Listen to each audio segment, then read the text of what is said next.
नाजरीन, ऊंची आवाज इंडिया में आपका इस्तकबाल है। मैं हूं आपका मेजबान इब्राहिम नफीस। चलिए जानते हैं 7 सितंबर की खबरें, लेकिन उससे पहले नजर डालते हैं सुर्खियों पर।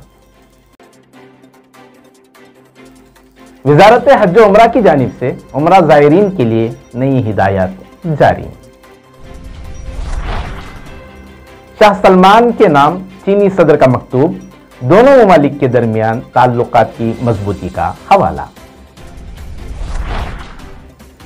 हिंदुस्तानी नजात बरतानिया की नई वजीर दाखिला के तौर पर मुंतखब। बांग्लादेश की वजीर आजम शेख हसीना ने कांग्रेस रहनुमा राहुल गांधी से की मुलाकात। सुप्रीम कोर्ट में हिजाब पर पाबंदी के खिलाफ दाखिल अर्जी पर जोरदार बहस। तेजस्वी यादव ने आधी रात को किया सरकारी अस्पतालों का अचानक दौरा। बिल्किस बानो केस के मुजरिमों के मुताल्लिक सुप्रीम कोर्ट में जुमा को समाअत। अब कार में सफर करने वाले सभी मुसाफिरों के लिए सीट बेल्ट लाजमी।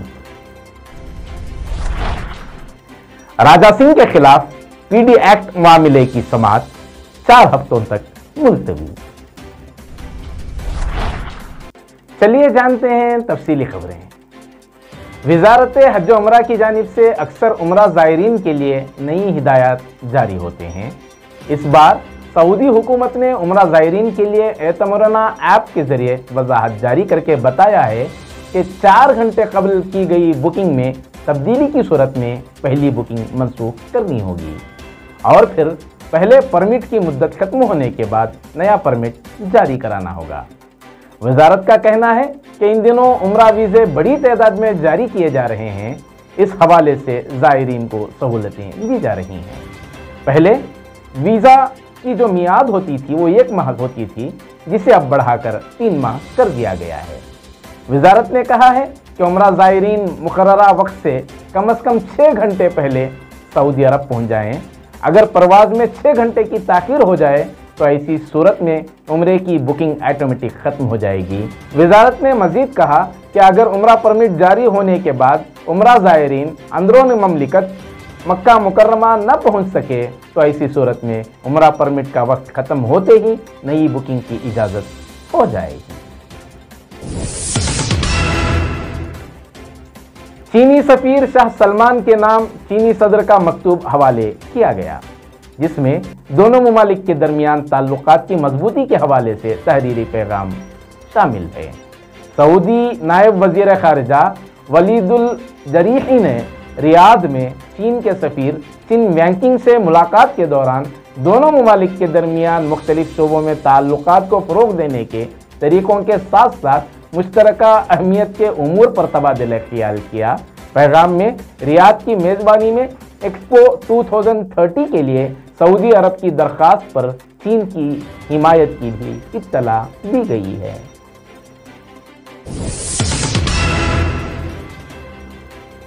हिंदुस्तानी नजदात बैरिस्टर सविला ब्रेवरमैन को बरतानिया की नई वजीर दाखिला के तौर पर मुंतखब किया गया है। 42 साला सविला बरतानवी हुकूमत में पहले भी कई ओहदों पर खिदमात अंजाम दे चुकी हैं। इससे पहले वो अटारनी जनरल के ओहदे पर भी काम कर रही थी। अब लिस्टर्स ने भी उन पर भरोसा जाहिर करते हुए अपनी हुकूमत की टॉप टीम में शामिल किया है। सविला 2 बच्चों की वालिदा हैं। उनकी मां हिंदू, तमिल और गोवा की रहने वाली हैं, जबकि उनके वालिद 1960 की दहाई में केनिया से हिजरत कर गए थे।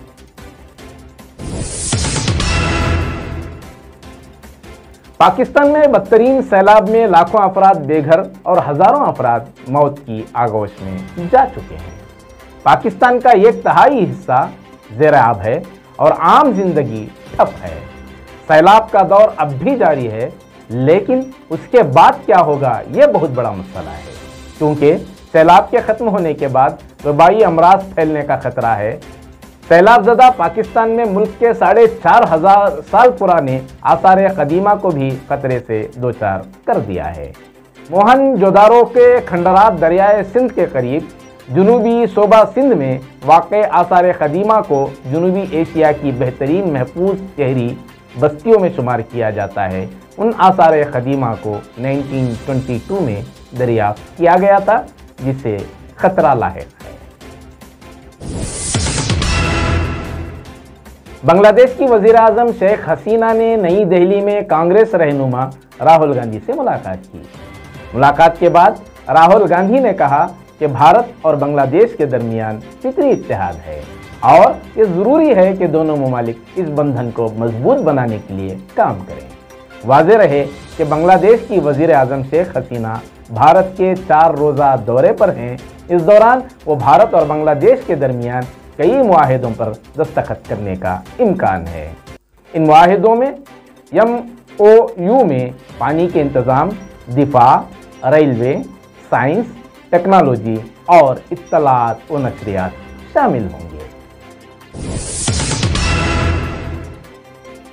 आज सुप्रीम कोर्ट में हिजाब पर पाबंदी के खिलाफ दाखिल अर्जी पर जोरदार बहस हुई। मुस्लिम तालिबात स्कूल यूनिफॉर्म के साथ हिजाब के इस्तेमाल को लेकर कई तरह के सवालात उठाए थे और उस पर दलीलें भी पेश की गई। जस्टिस हेमंत गुप्ता और जस्टिस सुधांशु धोलिया की 2 रुकनी बेंच ने समाअत के दौरान हिजाब पर पाबंदी के खिलाफ अर्जी दाखिल करने वाले फरीक के वकील से कुछ तल्ख सवालात भी किए। अब इस मामले की आइंदा समाअत कल 8 सितंबर को सुबह 11:30 बजे करने का ऐलान किया गया है। बिहार के नायब वजीर आला तेजस्वी यादव ने आधी रात को अचानक सरकारी अस्पतालों का दौरा किया और बेज़ाब्तियां पाए जाने पर नाराजगी का इजहार करते हुए कार्रवाई का हुक्म दिया है। रिपोर्ट के मुताबिक पटना मेडिकल कॉलेज हॉस्पिटल की हालत जार देखकर तेजस्वी ने नाराजगी का इजहार करते हुए डॉक्टरों और स्टाफ पर बरस पड़े। तेजस्वी अस्पताल की हालत देखकर हैरान थे कि मरीज फर्श पर लेटे हुए हैं और हर सू गंदगी फैली हुई है। जहां मरीज लेटे हैं वहीं मेडिकल फजला भी पड़ा हुआ है। इतना ही नहीं बल्कि सर्द खानों में लाशों को भी दुरुस्त तरीके से नहीं रखा गया था और अस्पताल के अंदर आवारा जानवर भी टहलते हुए पाए गए। यहाँ तक कि वहाँ न दवाई थी, न सफाई और न ही एहलकार मौजूद थे। तेजस्वी यादव ने अस्पताल के ओहदेदारों और मरीजों से बात की और उन्होंने मरीजों के सामने ही अस्पताल के अफसरान को डांट लगाई। बांग्लादेश की वज़ीर आज़म शेख हसीना और हिंदुस्तानी वज़ीर ख़ारजा S.J. शंकर ने आज 1971 में बांग्लादेश की आज़ादी की जंग के दौरान अपनी जानें गंवाने वाले हिंदुस्तानी फ़ौजियों की औलाद को शेख मुजीबुर रहमान स्टूडेंट स्कॉलरशिप से नवाजा। शेख हसीना ने तकरीब के दौरान कहा कि 10वीं जमात के 100 तलबा और 12वीं जमात के 100 तलबा को स्कॉलरशिप देना हिंदुस्तानी हीरोज़ को खराज अक़ीदत पेश करना है, जिन्होंने हमारे मकसद के लिए अजीम कुर्बानियाँ दी। इससे पहले वज़ीर आज़म हसीना ने नई दिल्ली और ढाका के दरमियान अहम ताल्लुकात को भी नोट किया और कहा कि वह हर बार हिंदुस्तान में आकर खुशी महसूस करती हैं। बिल्किस बानो केस में 11 मुजरिमों की रिहाई को चैलेंज करने वाली 2 दरखास्तों पर सुप्रीम कोर्ट जुमा को समाअत करेगा। जस्टिस अजय रस्तोगी और बीवी नागरत्ना की बेंच 9 सितंबर को CPIM लीडर सुभाषनी अली, सहाफ़ी रेवती लावल और कारकुन रूप रेखा रानी की तरफ से दायर दरखास्तों की समाअत करेगी। याद रहे कि इससे कबल 25 अगस्त को उस वक्त के चीफ जस्टिस NV रमणा की सरबराही वाली बेंच ने ओहदा छोड़ने से एक दिन कबल दरखास्तों पर मरकज़ और गुजरात हुकूमत को नोटिस जारी किया था कि सुप्रीम कोर्ट ने तमाम अर्जी गुजारों से फरीक़ैन के तौर पर शामिल करने को कहा था, जिन्हें माफ़ी दी गई है। बेंच ने कहा था कि जो लोग सज़ा याफ्ता हैं और अपनी सज़ा पूरी कर लेते हैं, क्या वो वाकई माफ़ी के अहल हैं और क्या उन्हें इस्तिस्ना दिया जा सकता है। मरकजी वजीर नितिन गडकरी ने कहा है कि अब कार में सफ़र करने वाले सभी मुसाफिरों के लिए सीट बेल्ट लगाना लाजमी होगा। अगले 3 दिनों में हुकूमत इस सिलसिले में एक हुक्मनामा जारी करेगी। उन्होंने कहा कि अगर कार में सफ़र करने वाला कोई भी मुसाफिर जो सामने या पीछे की सीट पर बैठा हो और उसने सीट बेल्ट न लगाई हो तो उस पर जुर्माना आयद किया जाएगा। बताया जा रहा है कि हुकूमत की तरफ से यह कदम टाटा सन्स के साबिक चेयरपर्सन साइरस मिस्त्री के इतवार को शर्मनाक कार हादसे में हिलाकत के पेश नज़र उठाया गया है। उन्होंने कहा कि हुकूमत गाड़ियां बनाने वाली कंपनियों के लिए पिछली सीट के लिए सीट बेल्ट अलार्म सिस्टम को लाजमी करने का मंसूबा बना रही है। अगर ऐसा होता है तो पिछली सीट पर सीट बेल्ट न लगाने पर अलार्म बजने लगेगा। फिलहाल ये सिस्टम सिर्फ अगली सीट पर बैठे मुसाफिरों के लिए लाजमी है। तेलंगाना हाईकोर्ट ने बीजेपी रुकन असेंबली राजा सिंह के खिलाफ पीडी एक्ट मामले में वजाहत के लिए तेलंगाना हुकूमत को नोटिस जारी की है और अदालत ने सेक्रेटरी होम और पुलिस कमिश्नर हैदराबाद को जवाबी हलफनामा दाखिल करने की हिदायत दी है। मामले की आइंदा समाअत 4 हफ्तों बाद मुकर्रर की गई। राजा सिंह की अहलिया उषा बाई की अर्जी पर समाअत करते हुए अदालत ने अबूरी अहकामात जारी नहीं किए बल्कि हुकूमत को जवाब दाखिल करने की हिदायत दी है। दरख्वास्त गुजार ने कहा था कि नामपल्ली कोर्ट ने एक मामले में जमानत मंजूर की है जबकि वो पुराने मुकदमात में नोटिस का जवाब देने के लिए वक्त नहीं दिया गया। अदालत ने कहा कि हुकूमत की जानिब से जवाब दाखिल करने के बाद इस मामले का जायजा लिया जाएगा।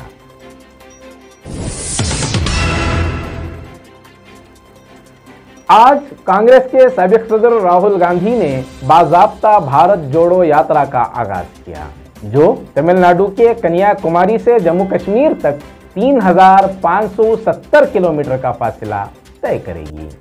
तमिलनाडु के वजीर आला एम.के. स्टालिन ने कन्याकुमारी में यात्रा में शिरकत की और उनकी नेक ख्वाहिशात का इजहार किया। इसके अलावा छत्तीसगढ़ के वजीर आला भूपेश बघेल, राजस्थान के वजीर आला अशोक गहलोत, केपीसीसी सदर डी.के. शिव कुमार समेत कई रहनुमाओं ने इसमें शिरकत की। 3,570 किलोमीटर तवील ये यात्रा 12 रियासतों से गुजरेगी और 150 दिन तक चलेगी। यात्रा के दौरान राहुल गांधी के साथ 118 से जायद लीडरान भी शामिल होंगे। यात्रा 11 सितंबर को केरला पहुंचकर 18 दिन तक सफर करेगा और 30 सितंबर को कर्नाटक पहुंचेगा। रियासत में 21 तारीख से 21 दिनों तक यात्रा का इनकाद किया जाएगा। उसके बाद यह काफिला शिमाली हिंदुस्तान की रियासतों की तरफ बढ़ेगा जिसमें रियासती लीडरान मल्लिकार्जुन खड़गे, Siddaramaiah, DK. Shivakumar, BK. Hariprasad, KPCC के वर्किंग लीडरों समेत सीनियर लीडरान शामिल होंगे।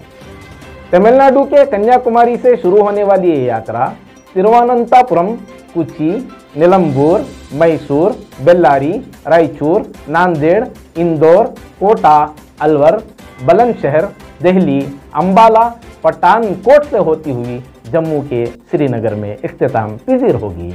पार्टी के जनरल सेक्रेटरी जयराम रमेश ने कहा कि इसका मकसद लोगों के मसाइल जैसे महंगाई और बेरोजगारी पर तवज्जो मरकूज करना है। पॉपुलर फ्रंट ऑफ इंडिया के कौमी जनरल सेक्रेटरी अनीस अहमद ने आरएसएस के कारकुन यशवंत शिंदे के बम धमाके वाले इकरारनामे पर रद्द-ए-अमल का इजहार करते हुए कहा कि आरएसएस की दहशतगर्द कार्रवाइयों के मुतालिक हक़ाइक़ आम थे, लेकिन यशवंत शिंदे के हलफनामा दाखिल करने से ये बात अयां हो गई है। उन्होंने कहा कि मक्का मस्जिद बम धमाका, अजमेर दरगाह बम धमाका, मालेगांव बम धमाका वगैरह में आरएसएस के कई रहनुमाओं के नाम शामिल हैं जिन्हें चार्जशीट में भी दर्ज किया गया था। मगर 2014 में बीजेपी की हुकूमत आने के बाद एजेंसियों के जरिए इन केसेस को कमज़ोर किया गया। उन्होंने मुतालबा किया कि मज़कूरा एफिडेविट के मुतालिक एक आज़ाद जुडिशियल इंक्वायरी की जाए और आरएसएस के दहशतगर्दाना मामलात के हक़ाइक़ दुनिया के सामने लाए जाएं। रियासती वजीर उमेश कट्टिका मंगल को देर रात गए बेंगलुरु में हार्ट अटैक की वजह से इंतकाल हो गया। खानदानी जराये के मुताबिक 61 साला उमेश कट्टी ने सीने में दर्द की शिकायत की और रात 10:30 बजे बेंगलोर के डॉलर्स कॉलोनी में वाक़ अपनी रिहाइशगाह में बाथरूम में गिर गए। उन्हें फौरी तौर पर MS रामैया हॉस्पिटल ले जाया गया, मगर वहां उनका इंतकाल हो गया। वज़ीर आला बसवराज बोम्मई इत्तला मिलते ही फौरी तौर पर अस्पताल पहुंचे। वज़ीर की बॉडी को आज सुबह बेलगाम में वाक़ उनके आबाई घर चलकवाड़ी ले जाया गया और उनकी रिहाइशगाह पर आखिरी दीदार के लिए रखा गया। ख्याल रहे कि उमेश कट्टी कर्नाटक असेंबली में सबसे सीनियर मुंतखब नुमाइंदे। नाजरीन, ये थी ताज़ा तरीन खबरें जो आप तक पहुंचाने की कोशिशें हुई। बहरहाल इसी के साथ दीजिए मुझे इजाज़त, फिर मुलाकात होगी कल रात 9 बजे ताज़ा तरीन खबरों के साथ। ऊंची आवाज न्यूज चैनल की बेबाकी उसकी पहचान है। मिल्लत के ऐसे चैनल्स का वजूद कितना जरूरी है आप जानते हैं। आप भी गूगल पे या फोन पे के जरिए इस चैनल को सपोर्ट करें जितना मुमकिन हो सके। नाजरीन, इसी के साथ दीजिए मुझे इजाजत। ताज़ा तरीन खबरों को देखने के लिए इंतजार कीजिए रात 9 बजे ऊंची आवाज इंडिया चैनल पर।